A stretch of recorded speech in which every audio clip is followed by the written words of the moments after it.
ভারতের সামরিক হামলার পরিণতিতে পাকিস্তানের শেয়ার বাজারে বড় ধরনের পতন দেখা গেছে। অন্যদিকে ভারতের বাজার ধাক্কা সামলে দিন শেষে ঘুরে দাঁড়িয়েছে।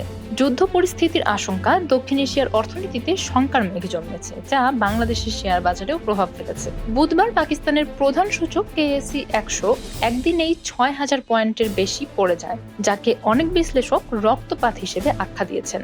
পাকিস্তানের অর্থনীতি এমনিতেই দুর্বল, তার উপর যুদ্ধ পরিস্থিতির শঙ্কা বিনিয়োগকারীদের আস্থা টলিয়ে দিয়েছে। এদিকে ভারতের সেন্সেক্স ও নিফটি সূচক লেনদেনের শুরুতে পড়লেও দিন শেষে ঘুরে দাঁড়ায়। সেন্সেক্স 50 পয়েন্ট এবং নিফটি প্রায় 35 পয়েন্ট বাড়ে। বিশ্লেষকরা বলছেন, ভারত সীমিত পরিসরে হামলা চালালেও বড় ধরনের যুদ্ধের সম্ভাবনা কম, এমন আস্থায় বাজারে ইতিবাচক প্রভাব ফেলেছে। বাংলাদেশের শেয়ার বাজারও এই ভূরাজনৈতিক টানাপোড়েন থেকে মুক্ত থাকতে পারেনি।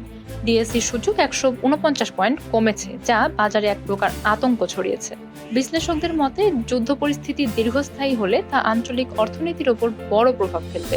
বিশেষ করে পাকিস্তান যেহেতু ওষুধ সহ নানা কাঁচামালের জন্য ভারতের উপর নির্ভরশীল, তাই সরবরাহ ব্যবস্থায় বড় সমস্যা দেখা দিতে পারে।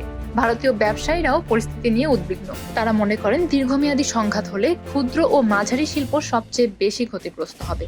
সীমান্তবর্তী অঞ্চলের বাণিজ্য কার্যত স্থবির হয়ে যেতে পারে। উপমহাদেশের অর্থনীতিবিদরা বলছেন, এই সংকট শুধু দুই দেশের নয়, এটি দক্ষিণ এশিয়ার সার্বিক উন্নয়নের জন্য হুমকি।